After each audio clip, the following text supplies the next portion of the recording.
네, 오늘도 예배란 무엇인가? 라는 제목으로 여러분들과 말씀을 나누도록 하겠습니다. 네, 우리 오늘 다 같이 읽을 말씀은 요한복음 4장 24절 말씀입니다. 우리 다 같이 한 목소리로 읽겠습니다. 시작! 하나님은 영이시니 예배하는 자가 영과 진리로 예배할지니라. 아멘. 네, 오늘도 이제 예배란 무엇인가? 라는 제목으로 여러분들과 지난번에 말씀드린 대로 주일 오후 예배랑 수요 예배랑 금요 기도회에 대해서 한번 이제 어떻게 시작이 되었는지, 또 이것이 한국교회에서는 어떤 위치를 가지고 있는지에 대해서 한번 이야기를 나누고자 합니다. 지난 시간에는 제가 이제 새벽 기도에 대해서 이제 나눴었는데요. 여러분 다 기억을 하실지 모르겠지만 어쨌든 새벽 기도도 한국 교회에만 가지고 있는 하나의 독특한 전통으로서 이제는 자리 잡아왔는데, 그 기원에 대해서는 여러 가지 이야기들이 몇 가지 이야기들이 있었다라는 거를 이제 간단하게 여러분들에게 전달을 했었습니다. 그래서 오늘은 이제 저번에 말씀을 드린 대로 주일 오후 예배 그리고 수요 예배, 금요 예배가 어떻게 시작을 되었느냐에 관해서 한번 여러분들과 말씀을 한번 이야기를 나눠보도록 하겠습니다. 일단 이거에 대해서 따로 완전 이거를 집중적으로 연구하신 분들은 새벽 기도만큼은 없었어요. 제가 찾아본 바로는. 그래서 새벽 기도는 꽤 많은 분들이 논문을 쓰고 한국 교회사 관련해서 상당히 많은 연구들이 진행된 거를 제가 확인을 했는데, 그래서 많은 도움을 받았는데요. 근데 이번에는 주일 오후 예배나 수요 예배, 금요 예배는 생각보다 정리된 게 너무 없어가지고 자료를 찾다 보니까, 제가 예전에 목사고시 예제집에 이거 관련해서 예배학 교수님들이 정리를 해놓은 파트가 있던 걸 좀 기억이 나가지고 그 부분을 한번 보면서 이제 정리를 해봤는데요. 일단 이 참고한 책 자체가 저희 교단 목사고시 문제집이다 보니까 결국 우리 교단의 신학자들이 정리를 한 거기 때문에 우리 교단이 이 예배에 대해서 어떤 관점을 가지고 있는지 좀 그거 중점으로 좀 한번 이야기를 들으시면 좋을 것 같습니다. 그리고 결국 이게 수요 예배나 금요 예배나 오후 예배라는 거를 가리키고는 있지만 이 안에 우리 교단의 예배학자들이 예배에 대해서 어떻게 생각하느냐가 조금 들어있어요. 그래서 그거와 함께 제가 처음에 말씀드렸을 때 예배란 무엇인가 첫 시간에 예배는 과연 우리가 뭐라고 정의를 내려야 될까요? 라는 부분에서 이야기를 드렸던 게 있거든요. 그걸 한번 또 비교해 보시면 또 여러분들에게 유익한 시간이 될 것 같습니다. 자, 그래서 주일 오후 예배에 대해서 먼저 한번 시작을 해볼게요. 일단 주일 오후 예배라는 거는 지금은 오후에 드립니다. 하지만 관동교회도 전에는 저녁 예배를 드렸어요.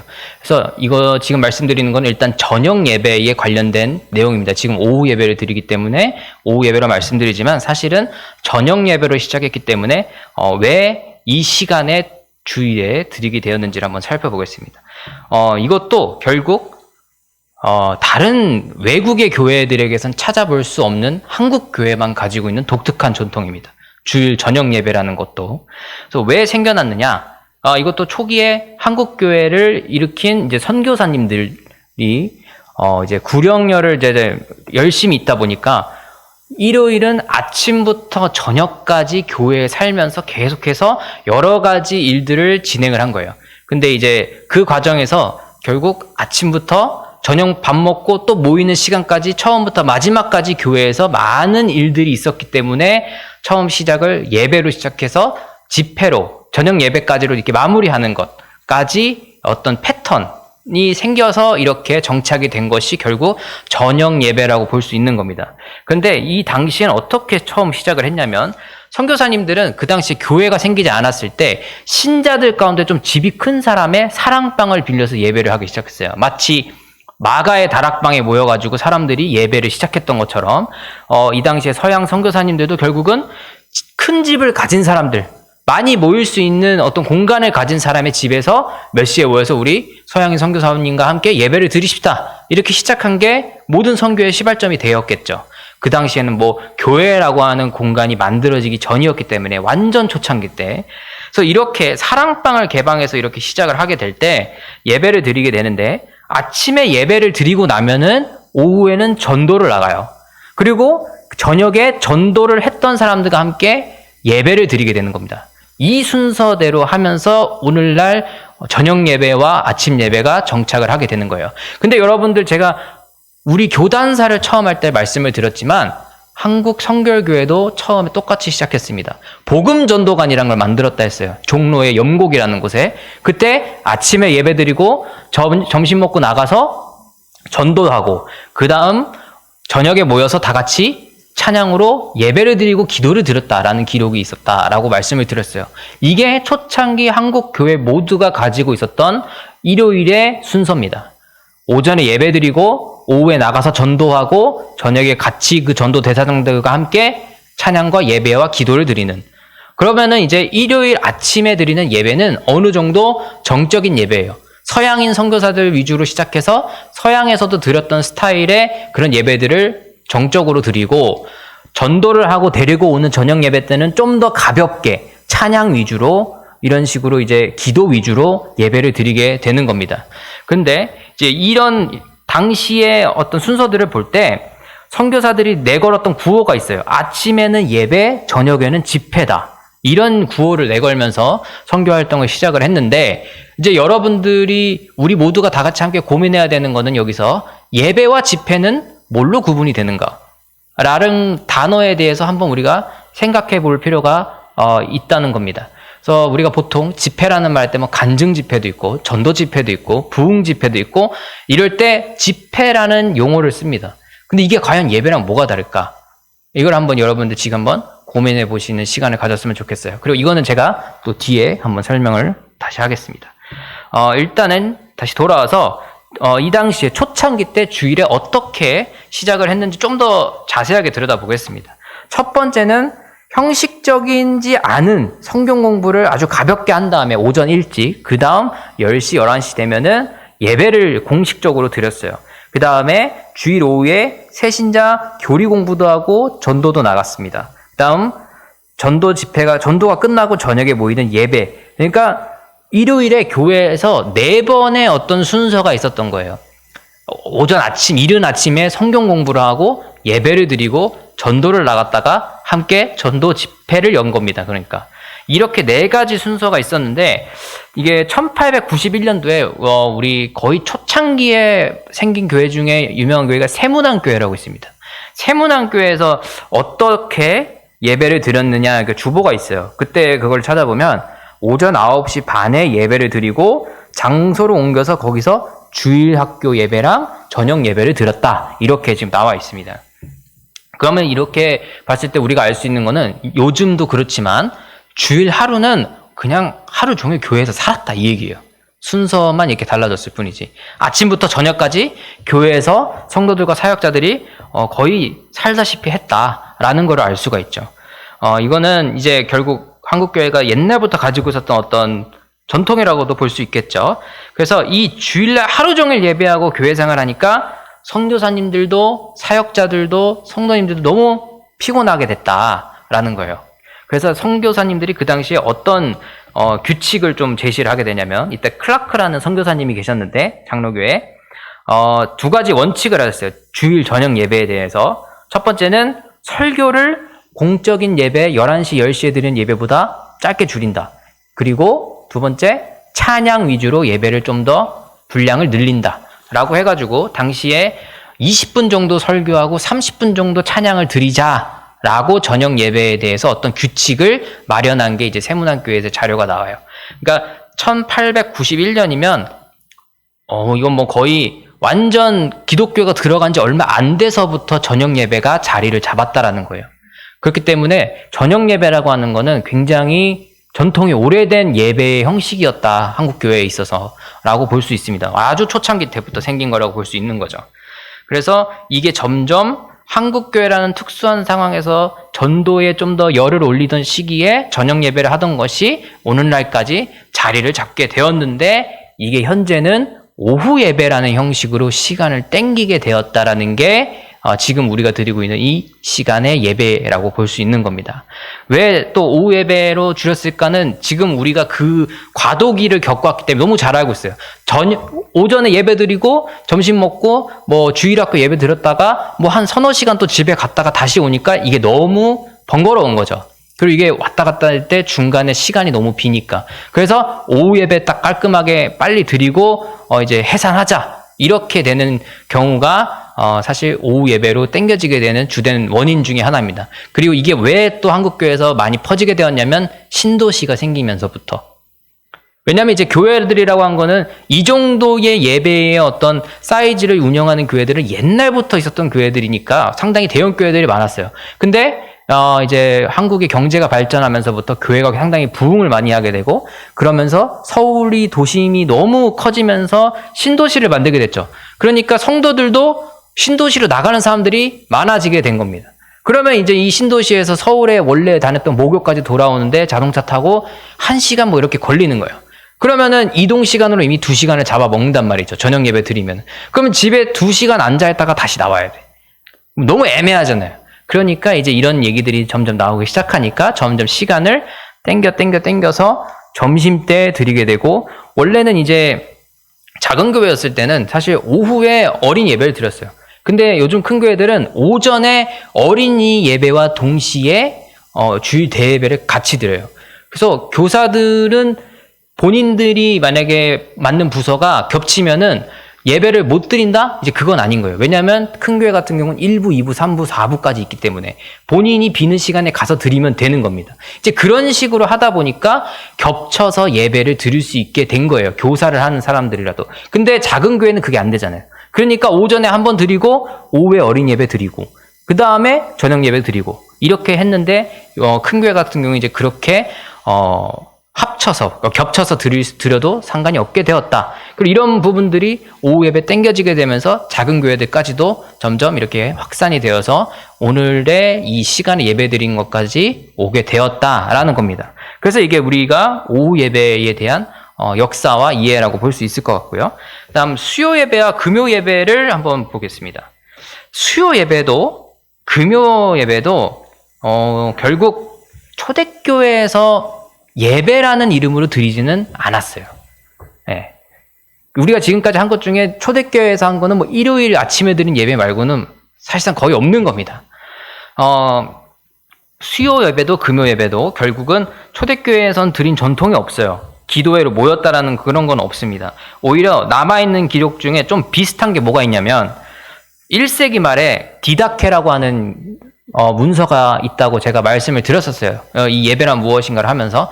그러니까 이게 초창기에 제자들이 죽고 난 다음 바로 쓰여진 우리가 볼 수 있는 가장 이른 문서입니다. 디다케라고 하는 게 굉장히 중요한 문서인데, 여기서 나오는 내용이 뭐가 있냐면 여러분의 금식이 위선자들과 같아서는 안 됩니다. 그들은 둘째 날과 다섯째 날에 금식하나 여러분은 넷째 날과 여섯째 날에 금식을 하십시오. 이렇게 적혀 있어요. 근데 자, 여러분들 여기서 위선자들은 누굴까요? 유대교인들을 얘기합니다. 여기서 위선자들이라는 거는. 그러면 여기서 둘째 날과 다섯째 날은 어떤 날인지, 무슨 요일일까요, 이게? 이게 당시 유대교인들의 금식하는 습관이 일주일에 2번 금식을 했는데, 우리 누가복음 18장 12절에 보면은 2번 금식하는 관습이 나와요. 근데 이 날짜가 바로 둘째 날, 다섯째 날이라고 하는데, 무슨 요일이냐면 월요일이랑 목요일이에요. 월요일, 목요일에 금식을 했다는 거예요. 근데 이거를 둘째 날과 다섯째 날이라고 얘기를 한단 말이죠. 근데 저희가 느끼기에는 월요일이 왜 둘째 날이지? 이 질문이 이제 들기 시작하는 거죠. 유대교는 안식일이 무슨 요일입니까? 토요일이에요. 거기서부터 카운트를 하니까, 세기 시작하니까 일요일 첫째 날, 둘째 날이 월요일이 되는 거예요.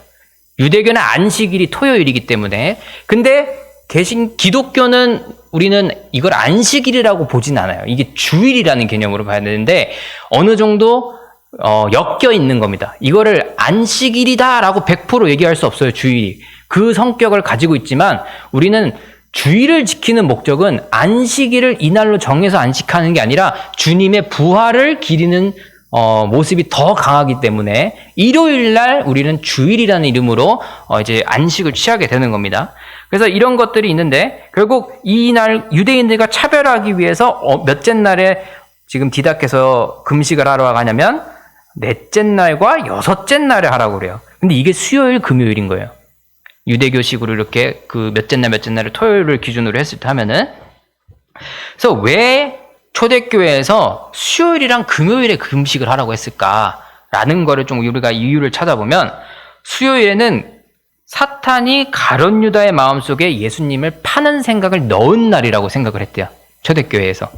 그리고 금요일은 예수님이 십자가에 못 박혀 돌아가신 날이기 때문에 결국 그때 금식을 했다는 거는 수요일, 금요일 모두 다 예수 그리스도의 십자가의 죽음의 사건을 기억하면서 우리가 함께 금식하며 기도하자 라는 이유로 수요일과 금요일을 금식 기도하는 날로 그 당시 초대교회 사람들이 지켰다라는 거예요. 근데 이게 예배냐? 제가 항상 말씀을 드리죠. 새벽 기도 때도 왜 기도로 가고 예배를 하지 않느냐? 공동체가 그 예배로 모인 거는 조금 다르다라고 이제 말씀을 드렸어요.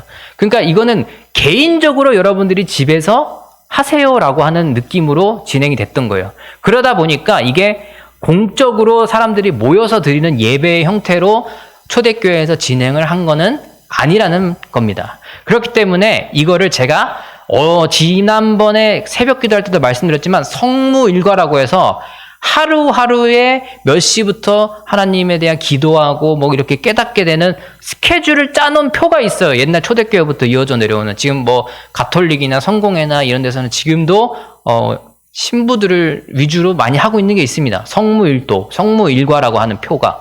그러니까 그런 느낌으로 여러분 수요일에는 가룟 유다 마음에 사탄이 들어간 걸 기억하시고 기도하세요. 금요일에는 예수님이 십자가에 못 박히셨으니까 그걸 기억하고 기도하세요. 이런 식으로 날마다 어떤 주제를 던져주는 거예요. 그 개인의 어떤 기도 생활과 신앙 생활을 훈련시키는 목적을 위해서. 그걸 이제 성무일도라고 하는데 그런 목적으로 디다케에서 이런 내용들이 적혀 있는 거지 이게 전체 초대교회의 모든 교인들이 지키는 시간의 예배로서 드렸던 거는 아니다라는 거죠. 그래서 이거를 우리가 기독교 전통에서 거슬러 올라가면 요 정도까지 거슬러 올라갈 수 있으나 이것도 정확하게 예배로 연결되지는 않는다라는 거예요. 그래서 우리가 이 수요 예배도 금요 예배도 한국 교회가 가지고 있는 독특한 전통 중에 하나라는 거예요. 자, 그래서 이 수요일 특별히 역사적으로는 수요일 금요일에 교회가 집회를 가졌다는 기록은 찾아볼 수 없는데 언제 좀 비슷한 게 나오냐? 공동체적으로 드렸다는 게 19세기 미국 감리교에서 기도회를 열었다라는 이제 자료들이 나와요. 19세기 1800년대 미국 감리교에서 기도회를 열었다라는 내용이 나옵니다. 근데 이게 또 예배랑은 조금 차이가 있다라는 거죠. 공적으로 드리는 예배랑 기도회랑은 좀 차이가 있다. 그래서 제가 처음에 말씀드린 것처럼 두 가지를 말씀드렸죠. 예배냐 집회냐라는 기준이 만약에 있다면 이 부분에서는 집회로 열었던 거지 예배로 열었던 건 아니라고 볼 수 있다 이겁니다. 근데 예배와 집회의 기준은 제가 조금 이따 말씀드릴게요. 어떻게 보는지. 일단 그것만 기억을 하고 계시면 됩니다. 이제 이러면서 미국 선교사로부터 복음을 접한 한국교회가 수요일에 기도회를 가지게 된 게 이 감리교 쪽 전통이랑 좀 연관이 있지 않을까라는 이제 연구들이 조금씩 나오기 시작을 해요. 이게 막 무조건 이거다라고 보긴 조금 힘들고 이런 영향을 받아서 주중에 한번 기도회를 하지 않았을까? 그리고 성무일도 수요일에 금요일하고 하고 이런 것들이 있으니까 좀 그런 게 연결되지 않을까라는 생각을 이제 하게 됩니다. 그리고 한국교회가 이제 수요 기도회를 시작했다라고 보는 게 이제 기록이 가장 이른 거는 1891년도예요. 1891년도인데 이게 아펜젤러랑 언더우드라고 하는 장로교랑 감리교 선교사님이 처음 들어온 지 7년 만에 수요 예배, 금요 예배를 수요 기도회를 하기 시작했다라는 거예요. 근데 이게 수요 기도회라고 불린 건 당연히 기도가 강조됐기 때문인데 이때부터 1891년대부터 시작을 했다라는 거죠. 그럼 이 선교사님들이 한국의 조선 땅에 선교를 시작한 지 7년 만에 수요 기도회가 자리를 정착을 했다는 거예요. 그러면은 우리가 앞서 말한 그 일요일 오후 예배, 저녁 예배랑 별 차이가 없어요. 거의 비슷한 시기에 일요일 오후 예배, 수요 기도회가 정착을 하게 됐다는 겁니다. 그리고 이 아펜젤러랑 언더우드라는 선교사님은 너무 유명하신 분이지만 연세대를 세웠고 그 세브란스 병원도 만들었고 제중원이라고 하는 그런 조선시대 처음 만들어진 서양 병원을 알렌이라는 선교사와 함께 만들기도 했고 굉장히 우리 조선시대 때 근대화를 위해서 굉장히 노력하신 분들이에요.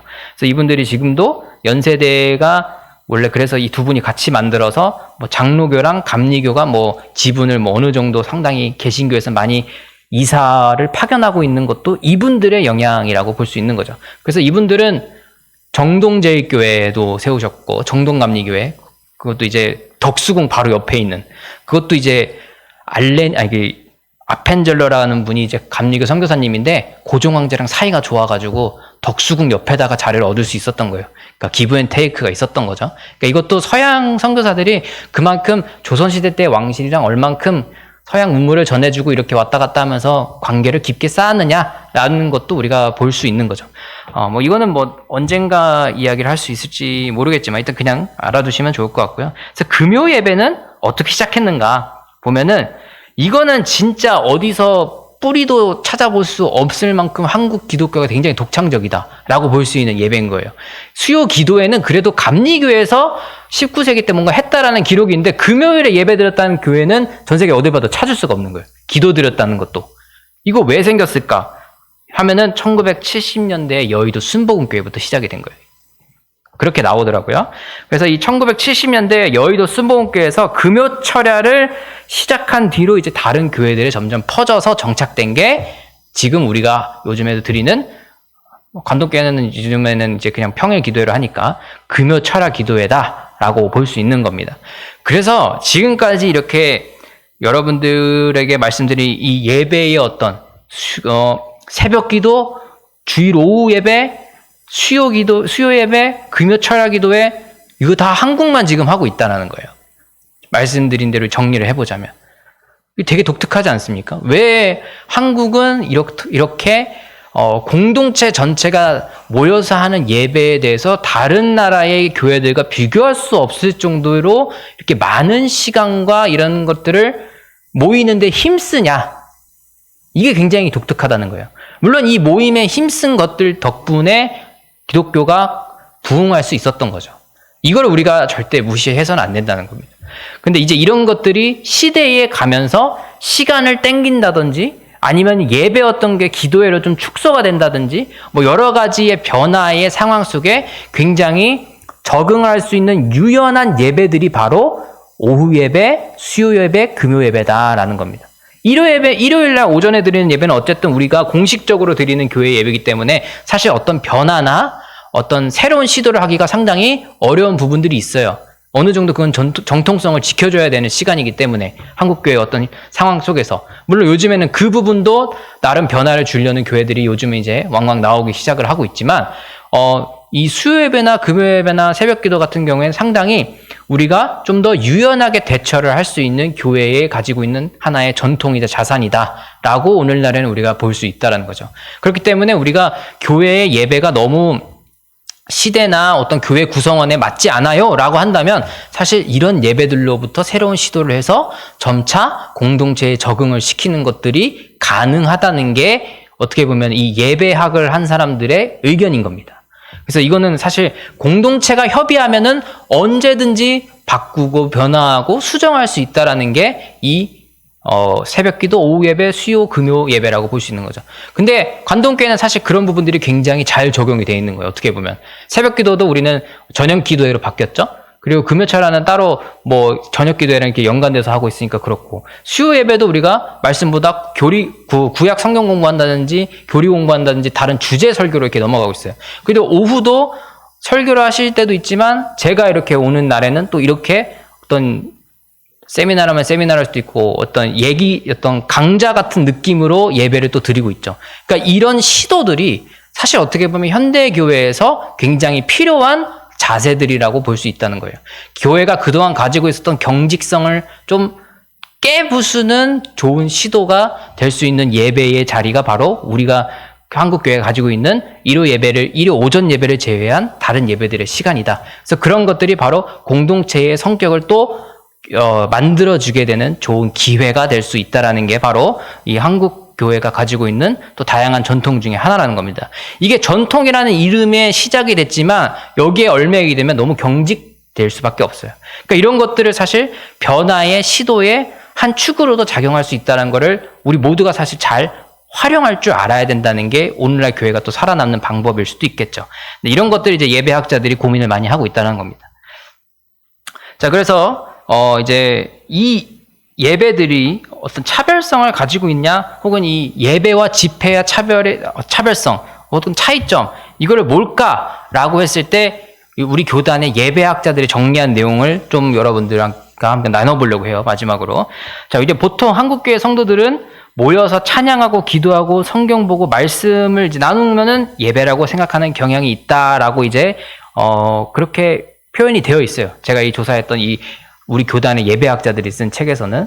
근데 뭐 그렇기도 하고 또 아니기도 하죠. 이런 것들 좀 보면은 성경과 초대교회 문헌에 의하면 본래 예배는 크게 두 가지로 나눠져 있다라고 지금 여기는 정리를 해놨는데, 이건 저도 말씀을 드린 적이 있습니다. 예배를 두 가지로 나누면은 보이는 말씀이 있고, 듣는 말씀이 있고 보이는 말씀이 있다. 듣는 말씀은 우리가 설교 시간에 듣는 그 말씀.